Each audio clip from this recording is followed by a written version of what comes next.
stå her og hukte at mer. Ta spurte hver hun var fra, hun bær smultest og sværa i tal. Do you speak English, honey, I do. Do you speak English, honey, for you? Det var tilfellet, så deilig og heldig. Do you speak English, honey, I do.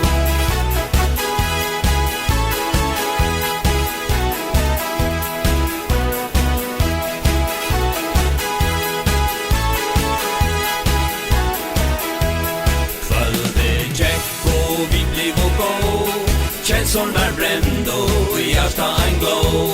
Och en sangguide brusande lär. Hon lörte i öra med täska i tär. Att hon kände och i hjärsta ser. Att hon var så förälska i mer.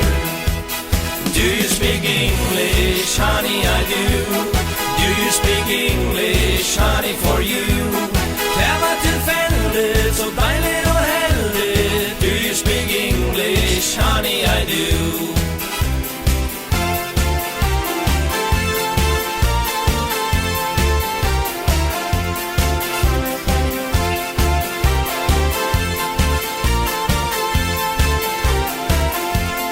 Løkur, arner og runden av sted. Vider og eldre og en lyka gled. Minner renna framfyr det mer. Ta etter spurre og tuga mer svær. Du stenne lyka vuggur og blod. Som hin dagen ta kom forboi. Do you speak English, honey, I do. Do you speak English, honey, for you? Det var tilfellet, så deilig og heldig. Do you speak English, honey, I do. Do you speak English, honey, I do. Do you speak English, honey, for you? Det var tilfellet, så deilig og heldig. Do you speak English?